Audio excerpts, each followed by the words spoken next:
সুধী বৈষ্ণব ভক্তবৃন্দ, ভক্তিপূর্ণ প্রণাম রইল আপনাদের মতো ভক্ত সুধীজনের চরণে। আশা করি সকলে ভালো আছেন।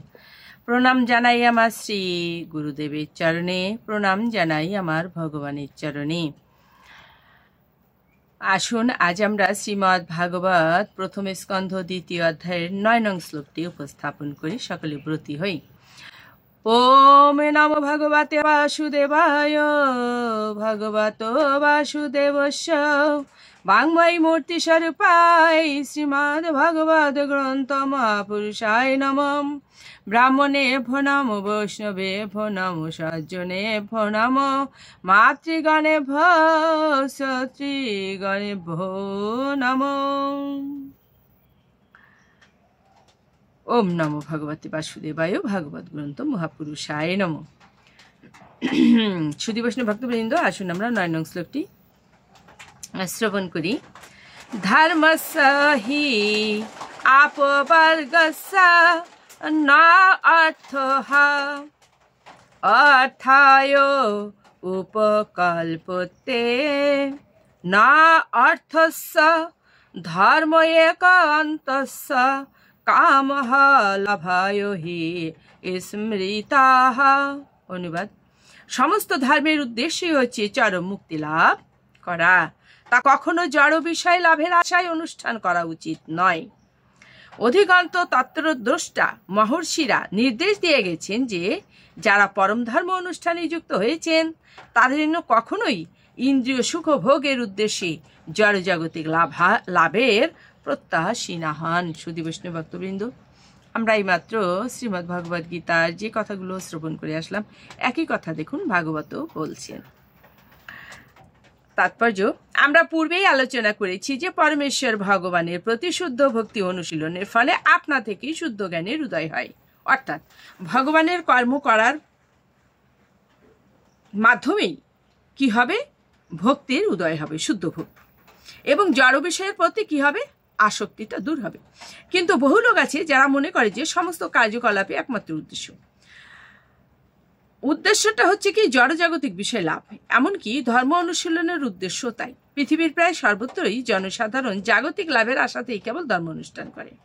এমনকি বৈদিক শাস্ত্র সব রকম ধর্ম আচরণের সঙ্গে জড়জাগতিক লাভের প্রলোভন জুড়ে দেওয়া হয়েছে, এবং অধিকাংশ মানুষই ধর্ম আচরণের মাধ্যমে এই সমস্ত লাভের প্রতি অথবা প্রলোভনগুলোর প্রতি আসক্ত। তথাকথিত ধর্মপরায়ণ মানুষদের কেন এই ধরনের জড় বিষয় লাভের প্রলোভন দেখানো হয়েছে? কেননা জড় বিষয় লাভের ফলে তাদের ইন্দ্রিয় সুখ উপভোগের বাসনা পূর্ণ হয়।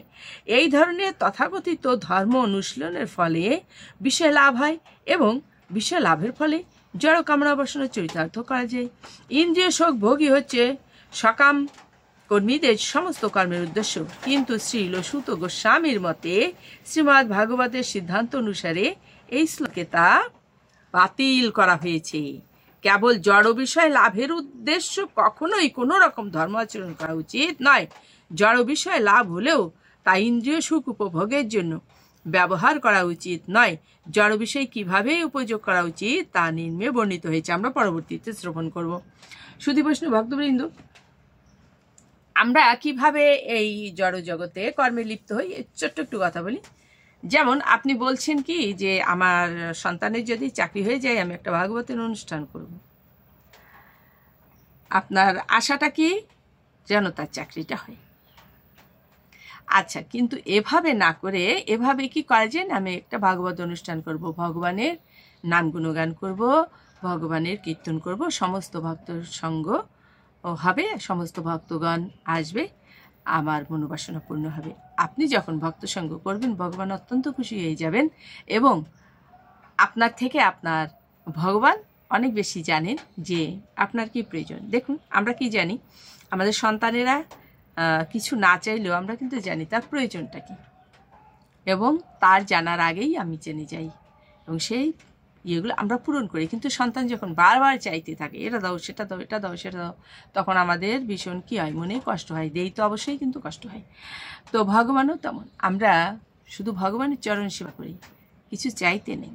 ভগবান নিজেই বুঝে যাবেন আমার ভক্তের কি প্রয়োজন। হ্যাঁ, এটা ঠিক যে সন্তান অসুস্থ হয়েছে, এটা বলতে পারি যে ভগবান সন্তানকে সুস্থ করে দাও। একটা ভাগবত আসর করলাম, ভগবানের কাছে প্রার্থনা রাখলাম আমার এই সন্তান সুস্থ হয়ে যেন তোমার নাম করতে পারে। এমনিভাবে প্রতিটা কাজের সঙ্গে আমরা ভগবানকে লিঙ্ক করে দেবো, জুড়ে দেবো। হ্যাঁ, যে ভাগবত অনুষ্ঠান হবে সেখানে জুড়ে দেবো, হ্যাঁ সব ভগবানের নাম করতে পারি। আমি চাকরি করব, ঠিক আছে, চাকরি করব, চাকরিটা হোক, ভগবানের নিত্য সেবা দিতে পারবো, ভগবানকে রকমারি আমি ভোগ লাগাতে পারবো, ভক্তগণের সেবা করতে পারবো, ভক্তদের প্রসাদ দিতে হবে, তাতেও তো অর্থের প্রয়োজন, চাকরিটার প্রয়োজন আছে, জীবনে প্রতিষ্ঠিত হওয়ার প্রয়োজন আছে। সেটা কেন? ভগবানের সেবার জন্য, ভক্ত সেবার জন্য। হ্যাঁ, সন্তান আদি, স্বামী সন্তান, আত্মীয় পরিবার পরিজন যাদের সেবা করবো তারাও তো ভগবানের ভক্ত। এই জন্য পরিবারের সকলে মিলে কি করব? আমরা ভগবানের নাম করব। তাই তো চৈতন্য মহাপ্রভু বলেছেন, দশে পাঁচে মিলি নিজে দাঁড়েতে বসিয়া নাম করক সবে হাতে তালি দিয়া। নিজের পরিবারবর্গ নিয়ে আপনি হাতে তালি দিয়ে হরে কৃষ্ণ মহামন্ত্র কীর্তন করুন। এই তো ভক্ত সঙ্গ হয়ে গেল। তাহলে সেই ভক্তকে তো ভগবান সুস্থ রাখবেন, ভালো রাখবেন। আর বাড়তি সেভাবে এক কথাই হলো কি যে আমরা মোহমায়াই জড়াবো না। সুধী বৈষ্ণব ভক্তবৃন্দ, এ পর্যন্ত। আবার আপনাদের সঙ্গে দেখা হবে সামনের ভিডিওতে। ভালো থাকবেন সকলে। প্রভুর নিকট আপনাদের সুস্বাস্থ্য দীর্ঘায়ু কামনা করছি, সেই সঙ্গে ভক্তিও কামনা করছি। প্রভু, তুমি সকল ভক্তকে তোমার ভক্তি দান করো, যেন সেই ভক্তি নিয়ে আমরা তোমার চরণ সেবা করতে পারি। দেহে শক্তি দাও, সেই শক্তি নিয়ে যেন তোমার চরণ সেবা করতে পারি। চক্ষুদয়, কর্ণদয়, নাসিকাদয়, হস্তদয়, পদদয় সকলেই যেন ভালো থাকে। আমি চক্ষু দ্বারা তোমায় দর্শন করতে চাই, নাসিকা দ্বারা তোমার চরণের সুগন্ধ পুষ্প চন্দন আঘ্রাণ নিতে চাই, হস্ত দ্বারা তোমার সেবা করতে চাই, পদ দ্বারা হেঁটে যেয়ে তোমার তীর্থ ভ্রমণ করতে চাই, তোমার মন্দিরে যেতে চাই। এই হোক আমাদের চাওয়া। সুধী বৈষ্ণব ভক্তবৃন্দ সকলে ভালো থাকবেন। ওম নমো ভগবতে বাসুদেবায় ভগবত বাসুদেবস্য বাংমাই মূর্তি স্বরূপায় শ্রীমদ ভগবদ গ্রন্থ মহাপুরুষায় নমঃ। ওম শান্তি, ওম শান্তি, ওম শান্তি, শান্তি শান্তি।